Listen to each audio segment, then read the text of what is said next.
नमस्कार, मैं हूं रवि कैंतरा। एचएनएन पर वक्त हो गया है क्वेश्चन आवर का।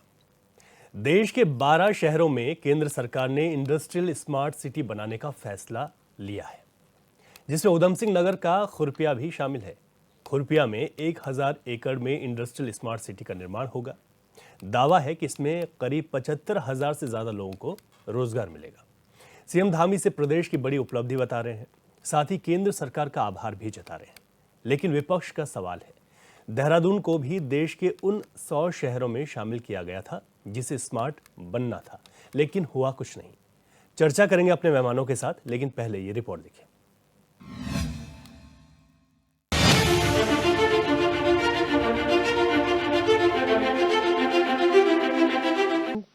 सरकार की तरफ से आएगा 28,602 करोड़ का, 28,602 करोड़ का।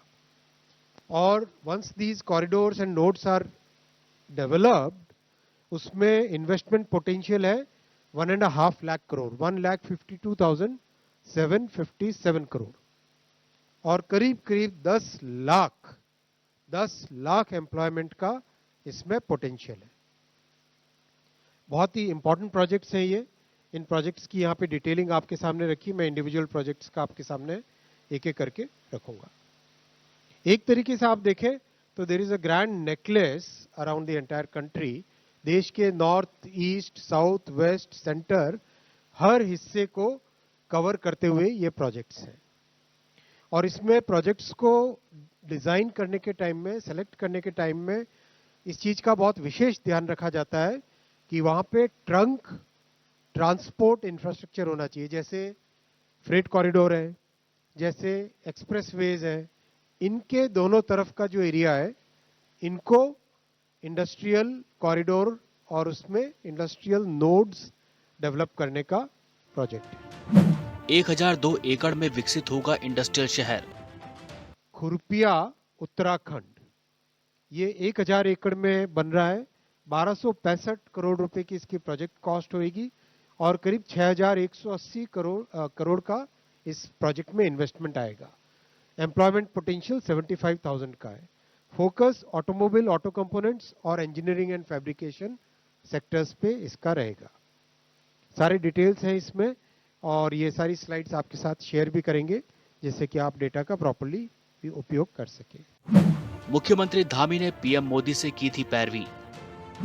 एनडी तिवारी सरकार के मैं आदरणीय प्रधानमंत्री जी का बहुत धन्यवाद करता हूं कि देश के अंदर जो बड़ा इंडस्ट्रियल कॉरिडोर बनने जा रहे हैं, उसमें से खुरपिया फार्म भी जो है हमारा, जो लगभग 1200 एकड़ जमीन पर इंडस्ट्रियल कॉरिडोर के निर्माण की स्वीकृति भारत सरकार ने दे दी है, माननीय प्रधानमंत्री जी के स्तर पर दे दी है।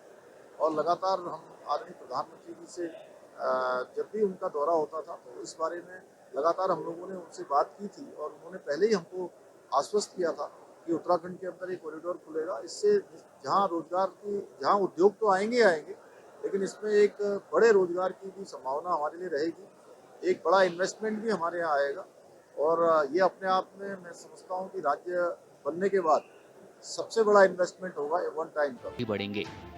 राज्य में इन्वेस्टर मीट के नाम पर दो बड़े कार्यक्रम इस प्रदेश की जनता ने देखे और इस बार तो जो इन्वेस्टर मीट हुआ था उसमें 3.5 लाख करोड़ रुपए के निवेश का दावा किया गया था। और इन्वेस्टर मीट की शुरुआत में ही सरकार ने कहा था कि 40,000 करोड़ रुपए की ग्राउंडिंग हो चुकी है। अब खुरपिया में कहा जा रहा है कि जो है बहुत बड़ा निवेश आएगा। अच्छी बात है, राज्य में निवेश आए, उद्योग धंधे लगे, हमारे बेरोजगारों को रोजगार मिले, किसे बुरा लगता है। लेकिन केवल बयानबाजी हो रही है। बयानबाजी से बढ़कर के राज्य के धरातल पर 1 रुपये का निवेश कहीं नजर नहीं आ रहा है। उल्टा पलायन आयोग की रिपोर्ट कह रही है कि 270 नौजवान जो है प्रतिदिन पलायन करने के लिए मजबूर हैं, बेरोजगार अलग से धरने पे बैठे हुए हैं। तो इस बयानबाजी से सरकार को बाहर निकलना चाहिए और धरातल पर निवेश के लिए ठोस कार्य योजना बनानी चाहिए। निवेश अगर धरातल पे दिखेगा तो हमें भी खुशी होगी, लेकिन दुख इस बात का है कि बयानबाजी होती है, सुर्खियां छपती हैं, लेकिन निवेश धरातल की परेशानी नहीं उठानी पड़ेगी।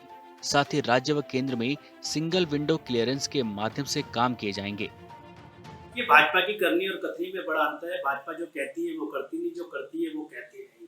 इससे पहले भी हमने देखा कि 2 बार त्रिवेंद्र रावत जी की सरकार में भी इन्होंने जो है एक बड़ा मेला लगाया, इन्वेस्टर मेला लगाया, इन्वेस्टर समिट करी। उसके बाद धामी जी ने भी इन्वेस्टर समिट करी। पर कितने उद्योग इस प्रदेश में आए, कितने कारखाने इस प्रदेश में लगे, वो आज भी, और कितने बेरोजगारों को रोजगार देने का काम जो है प्रदेश सरकार ने किया, वो आज भी सवाल बना हुआ है। उस पर आज भी सवाल खड़ा होता है। अब जो है इन्होंने खुर्दिया को लेकर जो है कहीं ना कहीं सरकार ने अपनी बात को कहा। पर मैं कहना आपके चैनल के माध्यम से कहना चाहता हूं कि भारतीय जनता पार्टी की करनी और कथनी में बड़ा अंतर है। जब धरातल पर ये योजना आएगी तब देखा जाएगा। पर भारतीय जनता पार्टी कहीं ना कहीं जो है युवाओं को छलने का काम कर रही है, बेरोजगारों को छलने का काम कर रही है। बेरोजगारों में निराशा है। जिस तरीके से प्रदेश में लगातार बेरोजगारी दर बढ़ती जा रही है, वो अपने आप में चिंता का विषय है। तो क्वेश्चन आवर में आपने ये रिपोर्ट देखी और इस वक्त ये कहा जा रहा है कि केंद्र की ओर से जिस तरीके से सौगात दी गई है उसमें उत्तराखंड में एक बहुत बड़े स्तर पर रोजगार मिलने जा रहा है, जब औद्योगिक जो सिटी है वो यहाँ पर लगने जा रही है। और ये बहुत लंबे वक्त बाद अगर देखा जाए तो एनडी तिवारी की सरकार में एक बहुत बड़ी औद्योगिक यहाँ पर जो सिटी है उसका विस्तार किया गया था। और उस सिटकुल के बाद अब एक लंबे समय बाद एक बार फिर मुख्यमंत्री खुद कह रहे हैं कि उनके अनुरोध पर, जब जून में उन्होंने अनुरोध किया था तो उसके बाद केंद्र की ओर से 72 सीटों में एक उत्तराखंड को चुना गया और उधम सिंह नगर के खुरपिया में अब इस यहाँ पर औद्योगिक जो पार्क है उसका निर्माण किया जाएगा। हमारे तमाम मेहमान हमारे साथ जुड़ गए हैं। विपक्ष के भी इस पर सवाल हैं और सत्ता पक्ष के अपनी अपनी बातें हैं, अपने दावे हैं कि इस सिटी के बाद जो है क्या कुछ कायाकल्प उत्तराखंड का होने वाला है। सभी मेहमानों का स्वागत कर देता हूँ। लक्ष्मी अग्रवाल जी हमारे साथ, बीजेपी नेत्री हैं। लक्ष्मी जी बहुत स्वागत है आपका। हमारे साथ कांग्रेस से आशीष नौटियाल जी हैं, कांग्रेस के प्रवक्ता हैं, बहुत स्वागत आशीष जी। टीकम राठौड़ जी हैं, यूकेडी के प्रवक्ता हमारे साथ, और प्रेम पंचोली जी वरिष्ठ पत्रकार हमारे साथ हैं। सर आपका बहुत स्वागत है। लक्ष्मी अग्रवाल जी, अब यहाँ पर जिस तरीके से इंडस्ट्रियल स्मार्ट सिटी बनने जा रही है, कितना फायदा आप देखते हैं और जो केंद्र की सौगात है उसको लेकर? देखिए कैंतुरा जी, सबसे पहले मैं आपके चैनल के माध्यम से बहुत बहुत धन्यवाद देना चाहूंगी और याद भी दिलाना चाहूंगी कि जिस तरह प्रधानमंत्री नरेंद्र मोदी जी ने कहा था कि आने वाला जो दशक होगा, जो तीसरा दशक होगा, वो उत्तराखंड का दशक होगा, और वो कहीं ना कहीं अब चरितार्थ होने की जो शुरुआत हो गई है, ये उसकी ओर इशारा करता है, ये संकेत है। चाहे वो काशीपुर में अरोमा पार्क स्थापित करने की बात हो जिसका भूमि पूजन हो गया है, चाहे वो खुरपिया वाले प्रोजेक्ट की बात हो, तमाम तरह की। और भारतीय जनता पार्टी ने शुरू से कहा है कि हम लोग अगर सबसे अलग पार्टी होने का दावा करते हैं तो निश्चित रूप से जो कहते हैं वो करते हैं, और उसी का ये प्रतिफल है कि आज इतना बड़ा निवेश जो है वो उत्तराखंड में केंद्र ने उसकी मंजूरी दे दी है और यहाँ पे वो स्थापित होने जा रहा है। निश्चित रूप से उत्तराखंड के जो युवा हैं उनके सपनों को साकार करने का, उनको रोजगार मिलेगा, जैसा कि आपने रिपोर्ट में भी कहा, और जिस तरह की है कि 75,000 लोगों को और 4 लाख अप्रत्यक्ष रूप से उसमें लोगों को रोजगार मिलेगा। तो कहीं ना कहीं ये एक उत्तराखंड की जो विकास है उसमें एक मील का पत्थर साबित होने वाला है निश्चित रूप से, क्योंकि जिस तरह से ठीक है। अब मैं आशीष नौटियाल जी, कांग्रेस ने इस पर सवाल उठाए और ठीक है, अगर प्रदेश में इतनी बड़ा इंडस्ट्रियल स्मार्ट सिटी अगर लगेगी तो रोजगार मिलेगा, साफ तौर पर यहाँ के लोगों के लिए एक बड़ा, हम कह सकते हैं कि सुनहरा मौका है। हम लोग तो कैंथुरा जी तब भी बड़े खुश हुए थे जब हमने सुना था स्मार्ट सिटी बनने वाली है, 100 स्मार्ट सिटी बनेगी, देहरादून का नाम भी आ गया, बड़े खुश हुए। हमने कहा पता नहीं क्या बन जाएगा। आज उस स्मार्ट सिटी जब देहरादून में हम देखते हैं तो बड़ा अफसोस होता है। इससे बढ़िया तो हम पहले ही सही थे। पूरी सड़कों में आप पानी देखें किस तरह से भरा पड़ा है, पूरे सड़कों में नालियों में पानी भरा, नालियाँ बाहर बह रही, नालियाँ अंदर तो है ही नहीं। पलटन बाजार का देखो कैसी रेड मार दी इन लोगों ने। सिर्फ ये लाल रंग के अगर दुकानों के ऊपर आप एक जैसे बोर्ड लगा देते हैं और उसको समझते हैं अब स्मार्ट सिटी है, उसके नाम पे करोड़ों रुपए बर्बाद करते हैं, तो हमें तो नहीं लगता है कोई स्मार्ट सिटी है। हो सकता है आप लोगों की सोच इस प्रकार की है कि आपको बड़ा खुशी होती होगी उस गंदगी को देख के, जो अपार गंदगी है स्मार्ट सिटी के नाम पर, उसको देख के आपको लगता है हमने बहुत अच्छा काम कर लिया। लेकिन ये तो इंडस्ट्री है। 1000 करोड़ ठिकाने लगा दिए थे उन्होंने पीछे, और अब 1265 करोड़ में फिर ठिकाने लगाएंगे। या आप बताएं, स्मार्ट सिटी का प्रोजेक्ट तो आज तक पूरा नहीं हो पाया। उस प्रोजेक्ट को चलने में कितना टाइम हो गया, कब से चल रहा है? आपने लॉकडाउन टाइम से ये प्रोजेक्ट चल रहा है, आज तक पूरा नहीं कर पाए। अब नया प्रोजेक्ट लेके आ गए कि अब वो पैसा खत्म तो अब नया पैसा ले लो। इस तरीके का सिर्फ पैसे की बंदर बांट करने का काम कर रहे हैं। और हमने तब भी देखा तो बड़े खुश हुए थे जब इन्वेस्टमेंट समिट हुआ और सीएम साहब तो हमारे जो है इन्वेस्टर को बुलाने के लिए विदेश पहुंच गए। वो विदेशों से बोलते रहे आ जाओ उत्तराखंड में आ जाओ, ये सब्जी बेच रहा हूँ, इस तरह से इन्होंने रोड शो करे। इन्वेस्टमेंट के लिए कोई रोड शो करना पड़ता है? व्यापारी खुद चाहता है कि मैं व्यापार करूं, बशर्ते मुझे माहौल दो। पर इन्होंने वो नहीं किया, इन्होंने रोड शो करके बुलाने का प्रयास किया, करोड़ों रुपए उत्तराखंड के ठिकाने लगा दिए। इन्वेस्टमेंट समिट का आज तक पता नहीं है, साल होने वाला है, कोई पता नहीं इन्वेस्टमेंट समिट का क्या हुआ। आप लोग सिर्फ जनता को गुमराह कर रहे हैं। और अभी लक्ष्मी अग्रवाल जी कह रही थी कि हम जो कहते हैं वो करते हैं, बात में तो आपके दम है। आपने कहा था कि हम आएंगे, काला धन लेके आएंगे, आप ले आए। हमने देख रहे हैं काला धन किस प्रकार से आया और कैसे 15-15 लाख सबके खाते में आ रहे हैं, हम लोग देख रहे हैं। गंगा सफाई के नाम पर आपने क्या करा? क्या गंगा साफ हुई? आप गंगा को आज तक साफ नहीं कर पाए। जो इंडस्ट्री लगेगी वो स्मार्ट सिटी के लिए कुछ नहीं कर पाए। अच्छा, इस इंडस्ट्री पर अरे ये जो कागजों में इंडस्ट्री लग रही लगेगी है, ये कागजों में हो रहा है। इन लोगों ने, इनके बड़े बड़े नेताओं ने अपनी जमीनें खरीद ली होंगी, उनको ठिकाने लगाने के लिए बोलने का काम कर रहे हैं, अपने रेट बढ़ा रहे हैं, अपनी जमीनें बेचेंगे, काम कर देंगे। ये लोग झूठ की चलती फिरती दुकान है। इनको सिर्फ जनता को गुमराह करना है, जनता को ठगना है। और ये तो इतने पापी लोग हैं जो केदारनाथ भगवान को, उनको ठगने का काम कर सकते हैं। तो हम और आप तो हैं ही क्या? युवाओं को ठग रहे हैं, महिलाओं को ठग रहे हैं। आते ही बोल दिया था बेटी बचाओ बेटी पढ़ाओ, नहीं समझ पाए, कुछ लोग नहीं समझ पाए। हम तो पहले ही जानते थे इन लोगों की नियत क्या है। बेटी बचाओ बेटी पढ़ाओ, किससे बचाओ? भाजपाइयों से बचाओ। आज भाजपाइयों के देखो जहां कुछ होता है वहां भाजपा का नेता शामिल होता है। तो इन्हीं लोगों से तो बचाना है। इन्होंने पहले एक बात बोलने की कोशिश करी और उन्हें कई लोग नहीं समझ पाए, पर आज समझ आ रहा है आप लोग किस क्या स्तर है आप लोगों का। तो आपने शुरू से झूठ बोलने के राजनीति सत्ता हत्याने की कोशिश करी। आज आप सत्ता में विराजमान है, 2-3 बार आप लोग हैं, लेकिन अब जनता किस तरह आपको भगाएगी? शुरुआत में एक कमेंट, टीकम राठौड़ जी, यूकेडी का क्या स्टैंड है? सरकार इसे अपनी बड़ी उपलब्धि के तौर पर मान रही है। मुख्यमंत्री जी ने कहा कि जून में उन्होंने इस चीज का आग्रह किया था और ये मिल भी गया प्रदेश को, और इससे बृहद स्तर पर रोजगार मिलेगा। देखिए केंतुरा जी, यूकेडी तो केवल पहाड़ की बात करेगी। उधम सिंह नगर आप देख रहे हैं, जो हमारे उत्तराखंड का जो मैप है, कहाँ एक कोने पे बिल्कुल किनारे पे हैं। आपको पता है 64 लाख लोगों का ये राज्य बना था और आज 1,38,000 के करीबन लोग यहाँ पे हो चुके हैं। करोड़, हाँ करोड़, 1 करोड़, हाँ 38 लाख के आसपास हो चुके हैं। और उसके बाद जो उधम सिंह नगर में जब ये बनेगा तो उधम सिंह नगर में कितनी पॉपुलेशन और बढ़ने वाली है जो यूपी से आने वाली है, क्या इसके बारे में मुख्यमंत्री जी ने सोचा? और यदि ये रुद्रप्रयाग या बीच में कहीं ऐसे स्मार्ट सिटी के उद्योग स्मार्ट सिटी के रूप में ये डेवलप करते, चाहे रुद्रप्रयाग करते, कोई ऐसा गढ़वाल के अंदर एक ऐसी जगह चुन लेते ये जहां से तमाम लोग बाहर के भी नहीं आ सकते थे, विकास होना था तो गढ़वाल के लोगों का ही होना था, जिसके हम पक्ष में भी थे। और इन्होंने इस चीज की कोई फीडबैक नहीं ली, दिमाग में लगाया। जैसे अभी दिल्ली वाली इन्होंने बात की कि मैं मंदिर वहां बनाना चाहता हूं, फिर बैकफुट पे भी आ गए। तो यदि ये फीडबैक पहले जनता से लेते, लोगों से लेते, सर्वदलीय बैठकों से लेते, तो अच्छी सुझाव इसमें जरूर मिलते। मतलब जगह को लेकर दिक्कत, बिल्कुल जगह को लेकर दिक्कत है। और इतना जो बजट है, कर्जा के बोझ के नीचे तो दबे उत्तराखंड, और उसका जो लाभ है वो उत्तर प्रदेश और उसके लोग ले। तो ये बिल्कुल हमारे समझ से बाहर है और इस पे उनको विचार करना चाहिए अभी भी। और ये मैं कहना चाहता हूँ। ठीक है, हमारे साथ वरिष्ठ पत्रकार प्रेम पंचोली जी हैं। पंचोली जी, हम इसे कैसे समझ सकते हैं? एनडी तिवारी सरकार में सिडको लगा, उद्योग आए, उसके बाद भी यहाँ पर रोजगार, उसको एक बड़ा ये कहा गया था कि प्रदेश हित में है। क्या ऐसे भी ऐसा ही माना जाए कि यहाँ पर अगर उद्योग लगेंगे, इंडस्ट्री आएंगी तो रोजगार मिल पाएगा राज्य में? बिल्कुल। कोई भी बजट, ये जो खर्च होता है या कोई प्रोजेक्ट आता है या कोई भी सरकार रही होगी 24 साल में, और जिसने जिसकी क्षमता जितनी थी जी, उन्होंने उतना किया है और उसमें कोई दो राय नहीं कि हुआ नहीं कुछ। बहुत सारी चीज़ें हुई है। यहाँ पर दिक्कत तब आती है कि जब सरकारें बदल जाती है, क्योंकि इतना बड़ा प्रोजेक्ट है तो 20 साल तक तो भाजपा रहेगी नहीं। कल ही अगर उत्तराखंड के लोगों का दिमाग बदल जाएगा तो कोई दूसरी सरकार आ जाएगी, जंबो सरकार आ जाएगी।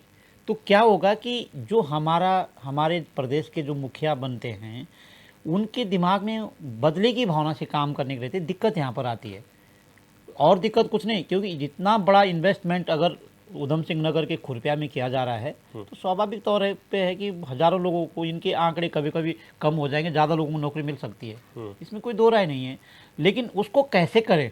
फॉर एग्जांपल कि जब नरेंद्र तिवारी जी ने यहाँ पे आईटी पार्क बनाया था, और भी कई काम है उनके, आईटी पार्क को उन्होंने बेंगलोर और हैदराबाद, चेन्नई जैसी सिटी जैसे जो बड़ी बड़ी कंपनियां जहां पर रहती है, जहां पे हमारे प्रदेश के भी कई लोग एमटेक, बीटेक, एमबीए, बीबीए पढ़ करके मोटा करोड़ के पैकेज लेकर के बेंगलोर में काम कर रहे हैं, चेन्नई में काम कर रहे हैं और दूसरे देशों में काम कर रहे हैं।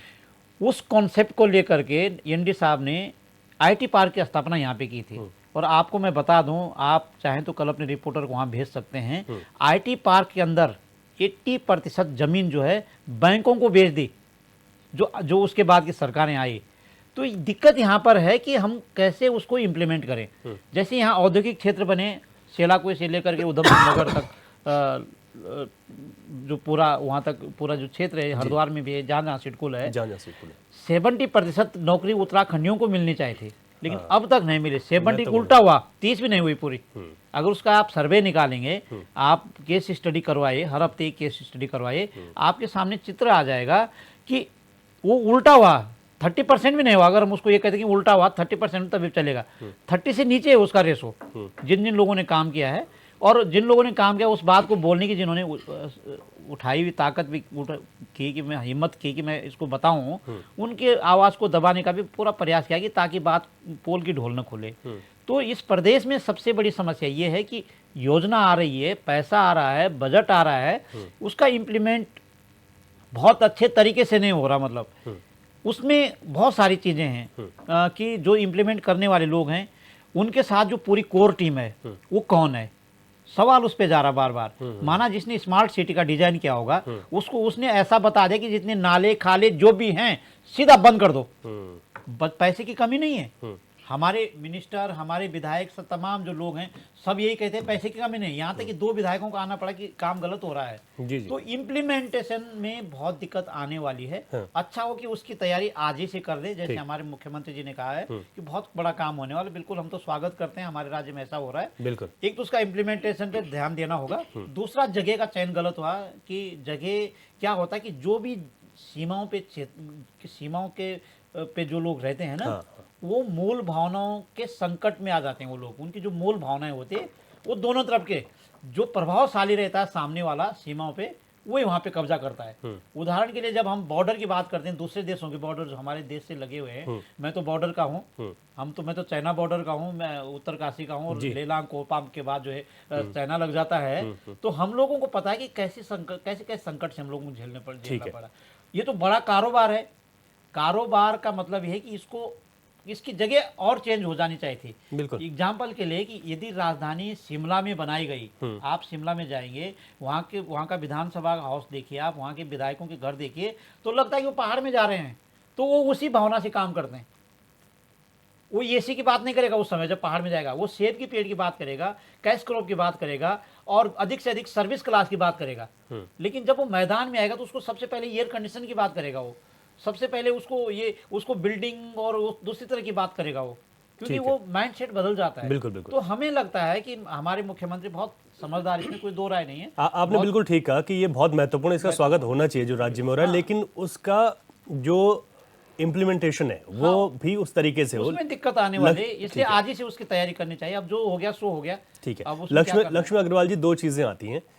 ठीक है, उसके लिए जहां पर जिस जगह के लिए आवेदन किया गया था, निवेदन किया गया था केंद्र सरकार से, उन्होंने वहां पर दिया है। दूसरी बात आती है कि जब भी इतनी बड़ी इंडस्ट्री आती है तो प्रदेश हित में ये कहा जाता है कि अब जैसे आपने भी कहा कि 75,000 के आसपास तो ये रोजगार मिलेगा, अप्रत्यक्ष 4 लाख के आसपास मिलेगा, और मिलना भी चाहिए। लेकिन उन चीज़ों का जो राज्य के हित में हो, उसको लेकर भी गंभीरता जरूर होनी चाहिए।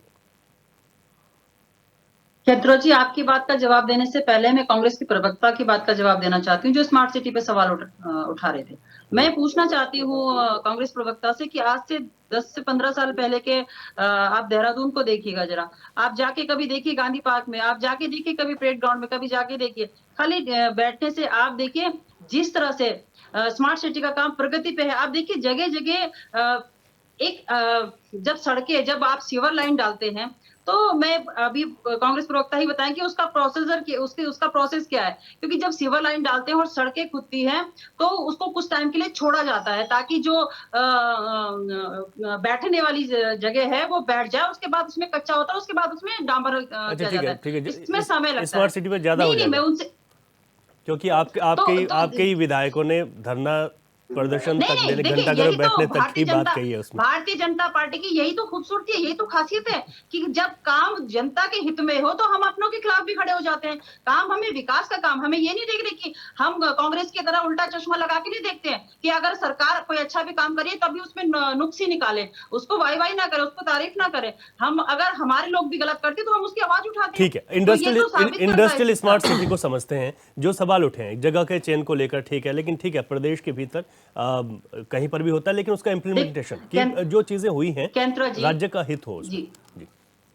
देखिए कैंत्रा जी, अभी मैं यूकेटी की प्रवक्ता को भी सुन रही थी, कांग्रेस प्रवक्ता को भी मैंने सुना। हमारी भारतीय जनता पार्टी का जो उद्देश्य है वो है उत्तराखंड के प्रत्येक व्यक्ति का सर्वांगीण विकास हो, प्रत्येक क्षेत्र का सर्वांगीण विकास हो।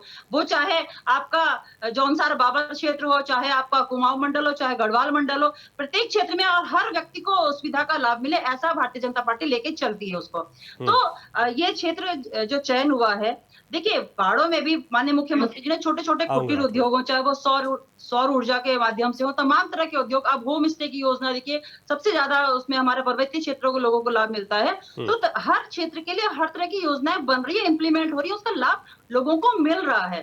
तो ये निश्चित रूप से ये एक बहुत बड़ा ड्रीम प्रोजेक्ट है और इस ड्रीम प्रोजेक्ट को धरातल पे उतारने में सरकार कोई कोताही नहीं बरतेगी, कोई कोर कसर नहीं बरतेगी। और जब जैसा कि माननीय मुख्यमंत्री जी ने एक के बाद एक जिस तरह से साहसिक निर्णय लिए हैं, चाहे वो भ्रष्टाचार मुक्त उत्तराखंड की बात हो, चाहे वो दंगा विरोधी, चाहे तमाम तरह के जो फैसले लिए हैं, उससे ये साबित हो जाता है कि हमारी जो नीयत है बिल्कुल साफ है, हम जनता के हित में काम करने के लिए तत्पर है और वो हम कर रहे हैं। ठीक है लक्ष्मी जी, और हमारी चर्चा बदस्तूर जारी रहेगी और मेहमानों के पास भी मैं जाऊंगा और इस पार्क से कितना फायदा होने वाला है, किस तरीके से होना चाहिए, पक्ष विपक्ष के सवाल और भी लेंगे, लेकिन यहाँ पर एक छोटा सा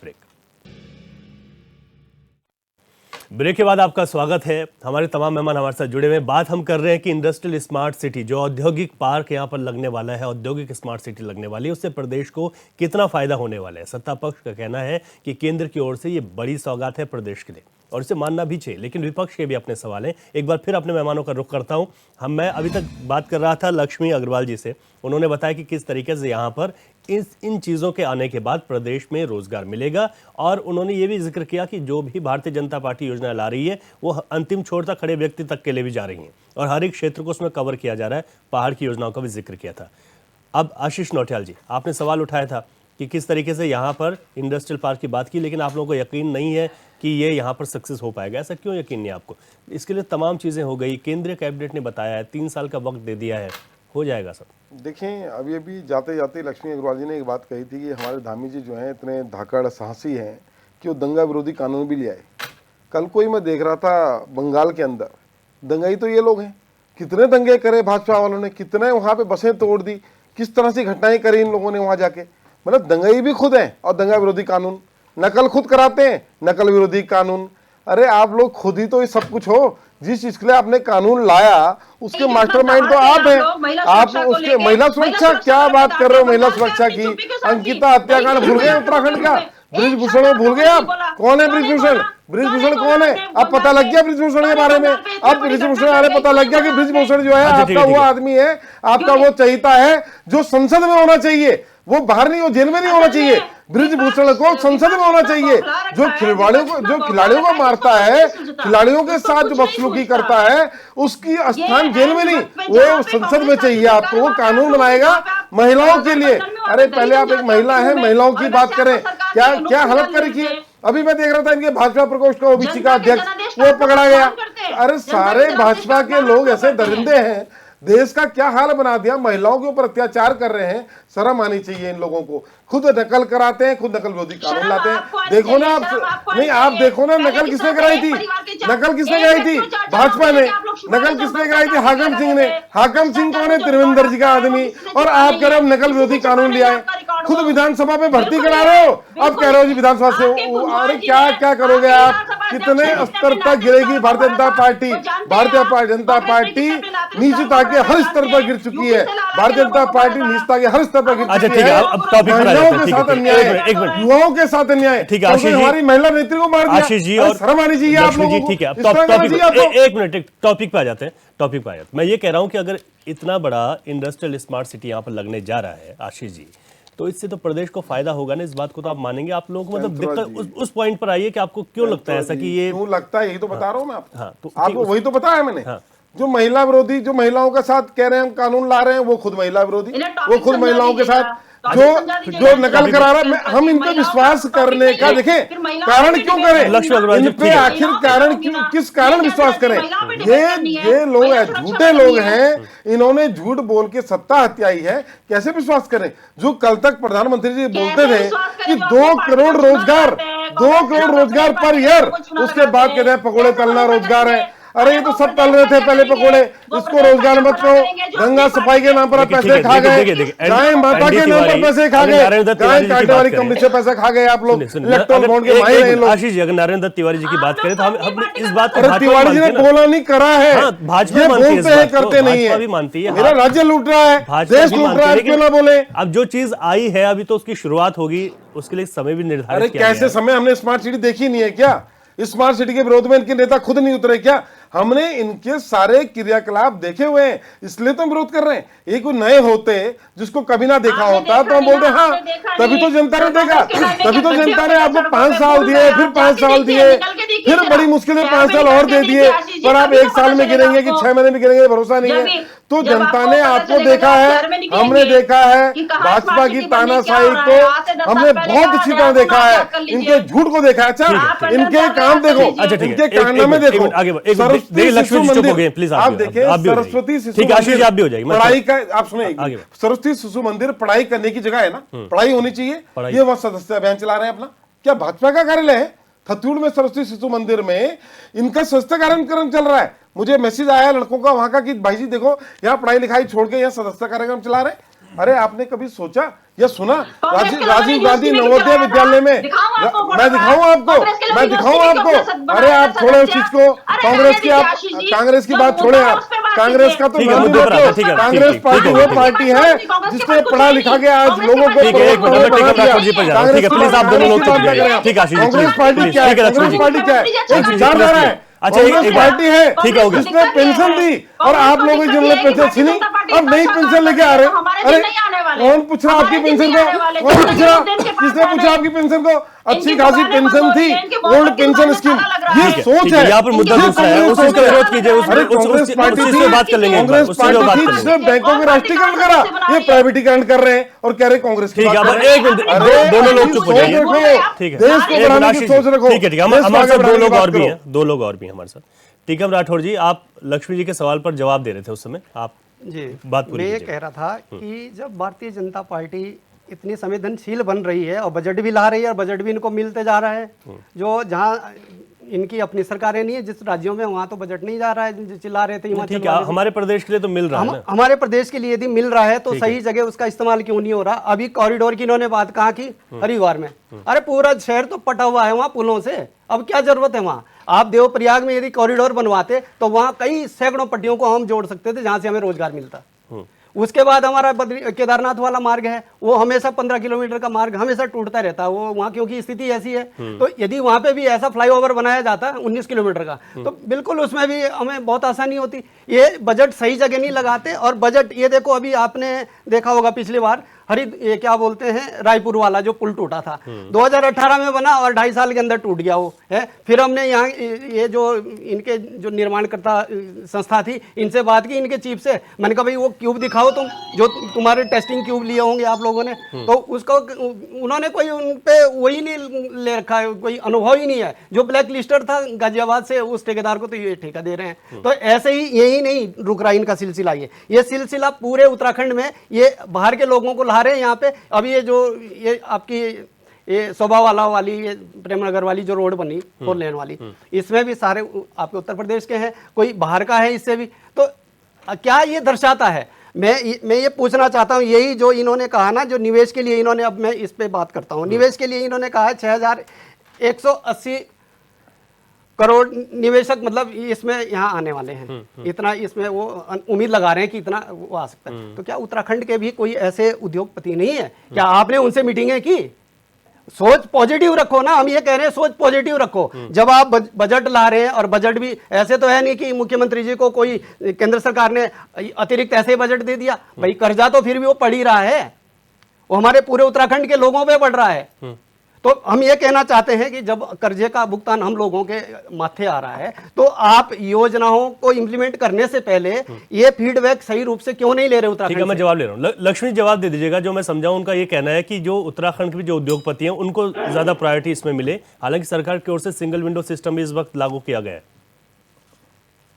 कैंथुरा जी, आपने अगर इसके बारे में पूरा पढ़ा होगा तो उसमें स्पष्ट लिखा है। जी। पहले तो मैं भी उनकी बात का जवाब दे रही हूँ कि कॉरिडोर वो हरिद्वार में बना रहे, देवप्रयाग में क्यों नहीं बना रहे, फ्लाईओवर बद्रीनाथ में क्यों नहीं बना रहे। तो आप ये देख लीजिए कि फ्लाईओवर बनाने के लिए जो भी परिस्थितियां अनुकूल होती हैं, क्या बद्रीनाथ में अनुकूल हैं, क्या वो देवप्रयाग में अनुकूल है, क्या वहां पे इतना स्पेस है, क्या ये जो पहाड़ है जिनको खोदने और काटने का काम कर रहे हैं क्या अनुकूल है। तो वो पहले इस चीज को समझ लीजिए। अभी इन्हीं के अभी ये प्रवक्ता कुछ दिन पहले मेरे साथ डिबेट में कह रहे थे आपको मुझे लगता है चाइना घुमाना पड़ेगा आपको। आप कॉरिडोर देख के आइए, चाइना में सिंगापुर और कॉरिडोर जाइए, सिंगापुर और आप चाइना जाइए, पहले जापान के कॉरिडोर देख के आइए। आप जब आप विदेशों में इतने घूम रहे हैं ना अपने मंत्री, तो आप उनको भेजिए, आप सिंगापुर भेजिए पहले इनको और आप चाइना में भेजिए। नहीं, वो जाते रहते हैं, पर्यटन मंत्री जाते हैं। हाँ, तो पर्यटन मंत्री जाते हैं तो फिर इनके दिमाग में ये चीजें क्यों नहीं आ रही कि जहां हमारा रोजगार बढ़ना आप वहां जवाब सुन लीजिए। जी जी, ठीक है, आप लक्ष्मी जी आप पूरा कीजिए।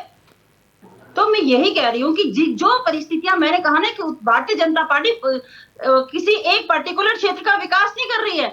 हमारे लिए पूरे उत्तराखंड में जहां जिसकी परिस्थिति अनुकूल है वहां पे वो उद्योग स्थापित हो रहे। पहाड़ों में जो क्षेत्र है, जिस तरह से कुटीर उद्योग, लघु उद्योग, तमाम छोटी छोटी जल विद्युत परियोजनाएं हैं, तमाम मैंने आपको होम स्टे गिनवाया, तमाम और हॉर्टिकल्चर के प्लांट लगे हैं। तो जहां जो परिस्थिति अनुकूल है उनको उन हिसाब से उद्योग मिल रहा है, वहां के लोगों को रोजगार मिल रहा है। पहले समझना ये जरूरी है। अभी हम बात खुरपिया पे कर रहे हैं, तो निश्चित रूप से देखिए जब प्रोजेक्ट लगता है तो निश्चित रूप से जैसे अभी मैं फिर दोहरा रही हूँ कि जितने 75,000 लोगों को प्रत्यक्ष और 4 लाख लोगों को अप्रत्यक्ष रूप से रोजगार मिलेगा, तो कहीं ना कहीं उस क्षेत्र का विकास होगा, लोगों की आर्थिक स्थिति सुधरेगी।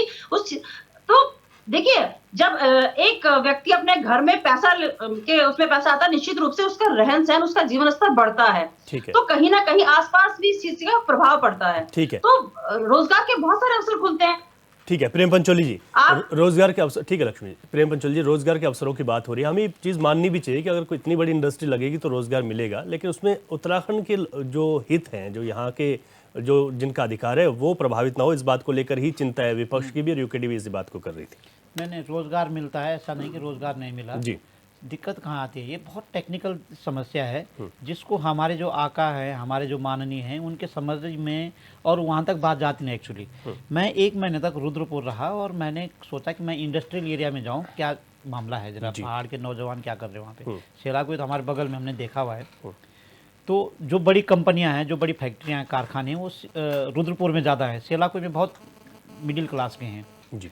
तो मुझे कुछ नौजवान, बहुत सारे सैकड़ों नौजवान मिले पहाड़ के, उनमें से 20% नौजवान ऐसे थे जिनका स्किल थी और वो प्रॉपर कारखानों में, कंपनियों में डायरेक्ट उनकी नियुक्ति हुई थी और सबके लिए उस कारखाने के मालिक ने या उस कंपनी, वो लिमिटेड कंपनी ने उनके लिए घर बनाए।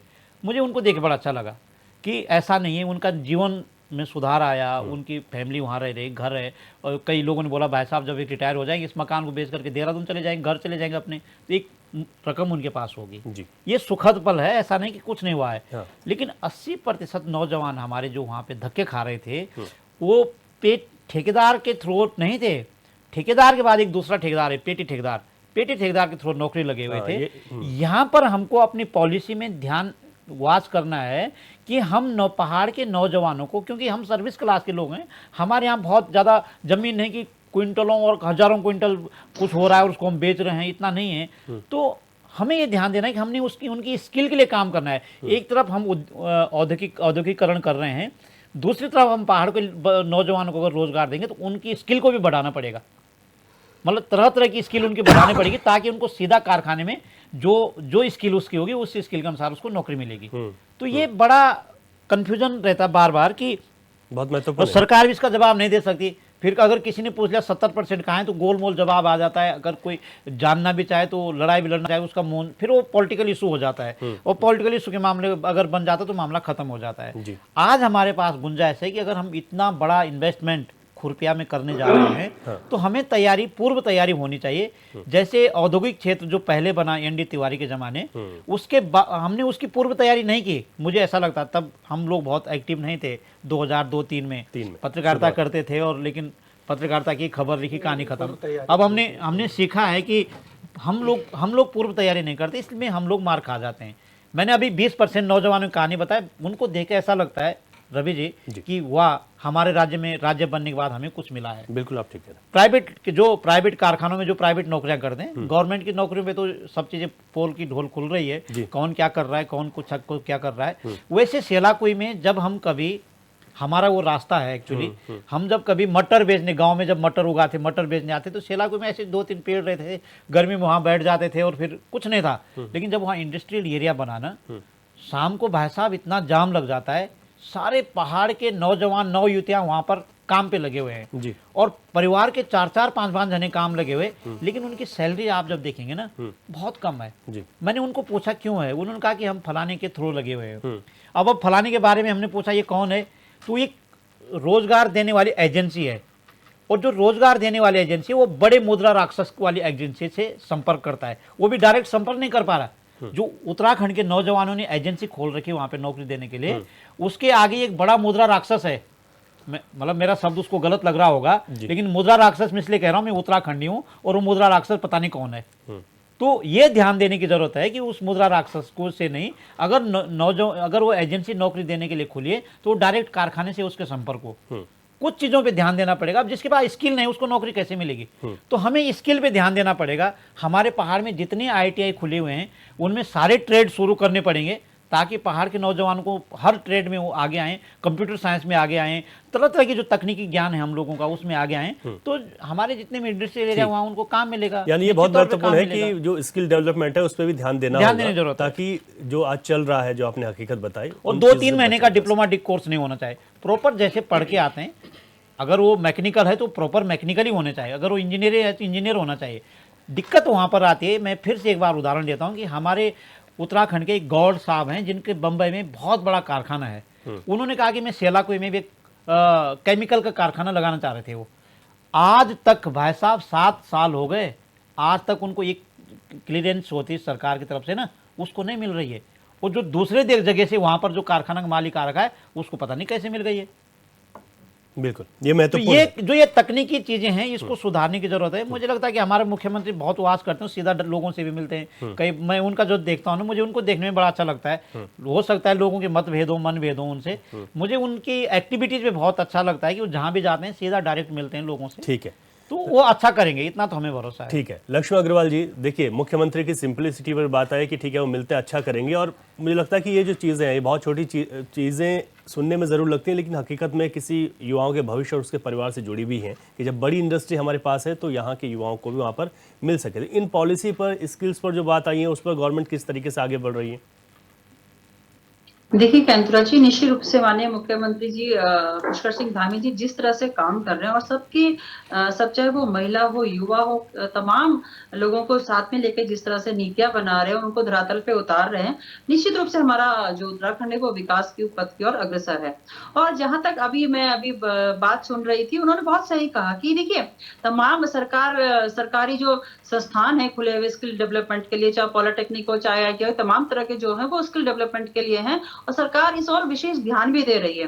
क्योंकि जब एक स्किल्ड बच्चा जब जॉब पे जाता है तो निश्चित रूप से जो उसके अनस्किल्ड रहता है उसके मुकाबले उसको उसके पास बेहतर अवसर होते हैं जॉब के लिए। तो सरकार इस और भी ध्यान दे रही है, और निश्चित रूप से सरकार का ये ध्येय है कि उत्तराखंड के युवाओं का किस तरह से विकास हो, किस तरह से उनको ज्यादा से ज्यादा रोजगार हो, उनको मिले, और किस तरह से उनका विकास हो उस उत्तराखंड के योगदान में। क्योंकि देखिए युवाओं का भी बहुत बड़ा महत्वपूर्ण योगदान होता है। तो जब रोजगार होगा तो निश्चित रूप से कहीं ना कहीं उत्तराखंड के विकास में भी उनका योगदान होगा। तो उत्तराखंड की जो भारतीय जनता पार्टी है, जो धामी जी की सरकार है, वो इस और विशेष ध्यान दे रही है, और उसके जो है बहुत जल्दी धरातल पे रिजल्ट भी नजर आने लगे। ठीक है आशीष नौटियाल जी, जो पूर्व में तैयारियों की बात हुई, हो सकता है कि हम उस वक्त तब नया नया राज्य बना था नहीं कर पाए, लेकिन फिर भी एनडी तिवारी की वो चीज़ें याद की जाती हैं कि उनके द्वारा प्रदेश में किस तरीके से रोजगार को लेकर एक बड़ा ये फैसला लिया गया था, जिसका सीधे तौर पर फायदा भी मिला। आज की बात करें तो सरकार कह रही है कि सिंगल विंडो सिस्टम हमने लागू किया है, इससे बहुत सारी चीज़ें आसान हो गई हैं। दूसरा, इसमें एक चीज़ और मैं जानकारी मिली कि जिस तरीके जहाँ पर इंडस्ट्री बन रही है वहाँ पर पर्यावरण को लेकर पहले ही क्लियरेंस हो चुकी है, ताकि इस तरीके की कोई दिक्कतें वहाँ पर नहीं आएंगी। तो ये सरकार की जो पूर्व तैयारियां हैं, इस पर विपक्ष का क्या कुछ कहना है? देखिए, सरकार की इन चीज़ों में कई टेक्निकल चीज़ें होती हैं जिसके बारे में पता तभी लगता है जब वहाँ सिंगल विंडो में आदमी जाता है, तब पता लगता है सिंगल विंडो की मल्टी विंडो, सिंगल विंडो के अंदर ही मल्टी विंडोज़ हैं। बहुत भ्रष्टाचार है। भ्रष्टाचार इतना है कि आप जन्म प्रमाण पत्र, मृत्यु प्रमाण पत्र लेने के लिए वहाँ भ्रष्टाचार है, तो यहाँ तो आप छोड़ दें कि यहाँ कौन सी विंडो है। ये जब पता है इनको दरिंदों को कि सामने वाले पे करोड़ों रुपए हैं तो कैसे पैसे खाना है, इनको तो जुगाड़ पता है कैसे पैसे खाएंगे। बिना पैसे खाए काम करेंगे, 200-200 रुपये भिखारी की तरह मांगते हैं। विभागों में आज की डेट में भी आप जाओ कहीं भी, बिना पैसे दिए तो आप जन्म मृत्यु प्रमाण पत्र नहीं बना पा रहे। और विकास तो भयंकर हो गया। अभी बता रही थी लक्ष्मी अग्रवाल जी, विकास आपको देख रहे हैं, आपका विकास आपने अभी विधानसभा सत्र जब चल रहा था तो वहाँ महिलाएं धरने पर बैठी थी, सड़क बिजली पानी इसके लिए धरने पर बैठे हैं। आप कह रहे हैं यहाँ तो भयंकर विकास हो गया। इस तरह विकास होता है। और विश्वगुरु जी, हमारे विश्वगुरु तो महान है, वो नेपाल से बिजली खरीदने के चले गए। अब नेपाल से बिजली खरीदेंगे विश्वगुरु। आपको शायद अगर नॉलेज ना हो तो आप देख लेना, आप अखबार में भी आया था और आप कहीं गूगल में भी सर्च कर लेना। विश्वगुरु जो है नेपाल से बिजली खरीद रहा है, इतना बड़ा आदमी हमारा विश्वगुरु। इस तरह से काम होता है। किस तरह से ये लोग काम कर रहे। कभी 75,000 और 4 लाख नौकरी मिलेगी तो किससे बुरा लगेगा। अभी लक्ष्मी अग्रवाल जी बता रही थी, सबको अच्छा लगेगा। और क्या ऐसे ही मिलेंगी जैसे 2 करोड़ रोजगार मिले थे? 2 करोड़ रोजगार भी तो मिले, हमें अच्छा लगा था जब सुना था, लोगों ने भी फटाफट वोट दिए, सरकार बन गई। तो ठीक आज बनाए 2 करोड़ रोजगार है, आप सलाह दे दीजिए कि इस तरीके और युवाओं का विकास, युवाओं के विकास की बात कर रहे हैं। विपक्ष में सलाह दीजिए। युवाओं को डंडे मारने वाले लोग युवाओं के विकास की, युवा का विकास तब होगा जब आप डंडे मारेंगे। ऐसे युवाओं का विकास होता है। आप रोजगार नहीं दे पा रहे हैं। और दून हॉस्पिटल की हालत देखने आज फिर पड़ रहा था, एक ही और हम कह रहे हैं किसने कहा, हमने कहा आपको तो दिखेगा नहीं, आपको तो बेरोजगारी नहीं दिखेगी, मुझे पता है आप लोगों को नहीं दिखेगी, आपको तो सब उजाला उजाला दिखेगा, हमें दिखेगा, एक गरीब तबका हमें दिखेगा, बेरोजगार हमें दिखेगा, जिसे अस्पतालों में लाभ नहीं मिल पा रहा है वो हमें दिखेगा। आपको तो खुश लोग दिखेंगे, आपको तो इलेक्ट्रोल बॉन्ड वाले लोग हैं, आप इलेक्ट्रोल बॉन्ड वाले लोग हैं, आपको तो वो दिखेंगे इलेक्ट्रोल बॉन्ड से कैसे करोड़ों खा रहे हैं। जिसने करोड़ों रुपए खा लिया उसको क्या दिखेगा? इलेक्ट्रोल बॉन्ड वाले लोग हैं आप। अरे सब दिख रहा है। अगर हमने खाए होते तो हम अंदर होते, हमने खाए होते हम अंदर होते। हमारी सरकार आने दो, आप अंदर होंगे, पता लगेगा किसने खाए। किस तरह गाय काटने वाली कंपनी से चंदा ले रहे हैं। शर्म आनी चाहिए आपको, शर्म आनी चाहिए विश्वगुरु को। अपना आप ही सर्टिफिकेट दे दिया विश्वगुरु का। जो नेपाल से बिजली खरीद रहा है वो विश्वगुरु हो गया। और एक विश्वगुरु की एक बात और बताऊं, यूपी में आपको, यूपी में वो आगे क्या भेड़िए 3-4 महीने से भेड़ियों से नहीं बचा पा रहा विश्वगुरु 9 भेड़िए नहीं पकड़ पा रहा। विश्वगुरु लड़ाई करेगा, विश्वगुरु देश की सुरक्षा करेगा। जो 9 भेड़िए नहीं पकड़ पा रहा वो विश्वगुरु, वो विश्वगुरु जो 9 भेड़िए नहीं पकड़ पा रहा, देश की सुरक्षा करेगा, बॉर्डर की सुरक्षा। वहाँ पर टीमें लगी हुई हैं, वहाँ पर टीमें लगी हुई हैं। ठीक है, पकड़ा नहीं। अच्छा सुनिए, आप कहाँ हमारे राज्य को आशीष नौटियाल जी, बीजेपी सवाल ये उठा रही है कि आप लोग नहीं चाहते यहाँ पे इंडस्ट्रियल पार्क लगे। अरे हम क्यों नहीं चाहेंगे? हम ही तो हैं जिन्होंने लगाया था। ये कह रहे हम नहीं चाहेंगे। अरे हम ही तो हैं जिन्होंने लगाया था, हम ही तो हैं जिन्होंने सरकारी नौकरी दी, हम ही तो हैं जिन्होंने पेंशन दी, हम ही हैं जिन्होंने रजिस्ट्रेशन किया बैंकों का। अरे क्या क्या सुनोगे? हम ही वो हैं जिनकी सरकार में आप लोगों ने पढ़ाई लिखाई करके आज प्रवक्ता बन गया। आज आप कांग्रेस को गाली दे रहे हैं। हम ही वो लोग हैं जिन्होंने ओएनजीसी खोली, हमने ऑर्डर सेक्रेटरी। अरे हम ही तो हैं जिन्होंने वो बनाया राजीव गांधी नवोदय विद्यालय। हम ही है वो। सुई से लेके हवाई जहाज तक बनाने का काम किया। आपने हवाई जहाज से ऊपर क्या बनाया बताओ? आपने हवाई जहाज से ऊपर क्या बना दिया? सुई से लेके हवाई जहाज तक बना के दिया आपको। सुई से लेके हवाई जहाज तक बना के दिया है। कांग्रेस पार्टी वो पार्टी है जो सोच है, जो चोर नहीं है। भाजपा वो पार्टी है। ठीक है आशीष, लक्ष्मी जी भी चुप हो गए, प्लीज आप भी चुप रहिए। ठीक है टीकम राठौर जी, फाइनल कमेंट आपका। देखिए केंतुरा जी, जिस प्रकार की इन्होंने स्थितियां बना रखी है और जिस प्रकार से ये चाहते हैं कि हम अपने हिसाब से कैसे मॉडिफाई करें, कहाँ लगाएं। आप देखिए ना, उधम सिंह नगर है कहाँ है? कोने पे है। आपने फीडबैक लेके कितने हजार गांवों को निकाला पहले कि वो कितने कनेक्ट हो सकते हैं वहाँ पे, ताकि वो रोजगार ले सके। ऐसा कुछ भी नहीं है। और इनके सारे जो इसमें खोले हुए हैं ना, ऑटो कमेंट, ये क्या क्या है, इंजीनियरिंग वाला ये क्या लिखा, फैब्रिकेशन वगैरह, इनके तमाम जो कह रहे हैं कि हम लोग इसमें सबमिट कर रहे हैं। तो जब हमारे लोग वहाँ जा नहीं पाएंगे, इतने मतलब घर छोड़ के चले जाएगा वहाँ पे वो, तो फिर जब पलायन होना ही होना है। तो जब तिवारी जी ने ये जो यहाँ पे आपका सिला कोई में लगाई थी, हमारी बातचीत हुई तिवारी जी से भी, ऐसा नहीं, हमारे पारिवारिक टर्म्स से उनसे भी, उन्होंने कहा कि हम लोग तराई के इसमें अभी लाना चाहते हैं, जो तराई में लोग आ चुके हैं, ताकि उनको वो कहीं यहाँ से बाहर ना जाए। बाकी पहाड़ के लिए भी उनकी नीतियाँ थी, इत्तेफाक से वो नहीं बन पाए दोबारा, वो एक अलग विषय है। लेकिन तिवारी जी ने बिल्कुल सिस्टमेटिक तरीके से उन्होंने ये तराई क्षेत्र के लिए यहाँ बहुत ज़्यादा इन्होंने यहाँ पे डेवलप नहीं किया। उस हिसाब से वो चाहते थे कि मैं पहाड़ों के अंदर ऐसे उद्योगों को स्थापित करूँगा जो कि लोग ज़्यादा से ज़्यादा वहाँ नज़दीकी बन जाए और घर की जो रोजी रोटी है वो भी उनकी चल पाए, और वहाँ से उत्तराखंड का जो विकास की जो धारा है वो बहने लगे और हमें दिखे वो चीज़ें। तो उनकी सोच बहुत अच्छी थी, मैं ये नहीं कहूँगा, बहुत अच्छी सोच थी उनकी। हमारी खुद बात हुई उनसे। तो ये जो इनके जो उद्योग थे ये तराई में इसीलिए इन्होंने स्थापित किए, और ये आज इतना बड़ा बजट ला रहे हैं और उसके बाद अपने हिसाब से लगवा रहे हैं जहाँ इनकी मनमर्जी हो रही है। फीडबैक भी तो देखो पूरे उत्तराखंड का, देखो कि कितने गांव हमारे उससे कनेक्ट हो सकते हैं। बिल्कुल आपने राजधानी का भी मैं कहता हूँ कोई ज़्यादा मुद्दा बड़ा नहीं है, राजधानी तो हमारी दिल्ली से भी चल रही, पूरा हिंदुस्तान चल रहा है। यदि मान लिया देहरादून में भी है, मैं ये नहीं कहूँगा, मैं इस पक्ष में नहीं हूँ बिल्कुल भी, हम तो हमारा तो गैरसैंड है। जिस दिन उत्तराखंड क्रांति दल पावर में आया, सत्ता में आया, पहले ही जो मीटिंग होगी, जो हमारा पहला सत्र लगेगा, उसी में ये घोषणा कर दी जाएगी। लेकिन हम ये कहते हैं इनकी मंशा है। कांग्रेस का भी मैं यही कहूँगा, 2 साल का हरीश रावत जी को भी कार्यकाल मिला, वो भी घोषणा नहीं कर पाए, फिर मौन व्रत धारण करने बैठे। तो कोई मतलब जो लॉजिक है वो हमें बिल्कुल साफ नहीं दिखते कि उत्तराखंड के प्रति कितने संवेदनशील है। ठीक है, ठीक है, आपकी बात पूरी आ गई। प्रेम पंचोली जी, फाइनल कमेंट मैं इस पूरे डिस्कशन पर। आप मैं ये कहना चाहता हूँ कि मैं पहले अपनी बात कहना चाहता हूँ कि जो मैंने पहले बोला, जब हम इतना बड़ा इन्वेस्टमेंट यहाँ आ रहा है, उद्योग धंधे यहाँ आ रहे हैं, कारखाने यहाँ आ रहे हैं, बहुत सारे काम यहाँ पर आ रहे हैं, स्वाभाविक तौर से हमें अपने पहाड़ के नौजवानों को, पहाड़ क्या उत्तराखंड के नौजवानों की स्किल पे काम करने की ज़रूरत है। क्योंकि जिस तरह से उद्योग धंधे यहाँ पे आ रहे हैं, अगर हमारे उत्तराखंड के नौजवानों के पास स्किल नहीं होगी तो फिर बाहर के लोगों का आना स्वाभाविक है और वो आएंगे। दूसरी बात ये है कि माननीय प्रधानमंत्री जी ने कहा कि ये दशक उत्तराखंड का होगा। मैं विनम्र हाथ जोड़ करके निवेदन करूँगा, और लक्ष्मी बहन इस बात को वहाँ ज़रूर पहुँचाएगी कि जैसे अंग्रेज़ों ने मसूरी एक शहर बनाया ना, जाते जाते एक शहर उत्तराखंड का किसी पहाड़ में नया शहर बनाया ताकि लोग वहाँ घूमने जाए और लोग वहाँ रहें, वहाँ पेड़ पौधे भी हों तो उनके बीच में एक मकान भी हो। मतलब ही नहीं कि वहाँ का इन्वायरमेंट कुछ ख़राब हो जाए, कुछ ऐसा रिंग रोड बनाए ताकि लोग पैदल जाएं। आपको पता है शिमला जब लोग जाते हैं तो रिज से ऊपर तक कहीं भी गाड़ी नहीं जाती नीचे से।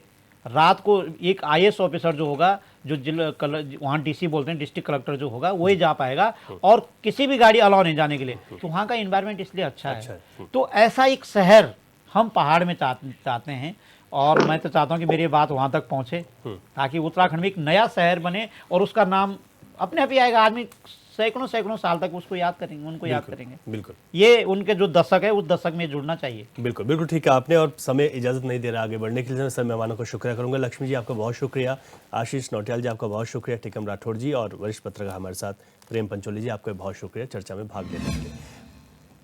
भाजपा सरकार का इस साफ तौर पर कहना है कि इस वक्त जो इंडस्ट्रियल स्मार्ट सिटी बनने जा रही है वो प्रदेश के लिए बहुत ही कारगर साबित होगी। आने वाले वक्त में बहुत बड़े वृहद स्तर पर रोजगार मिलेगा, लेकिन विपक्ष के भी सवाल हैं कि इसको इस तरीके से बनाया जाए ताकि प्रदेश का हित बचा रहे।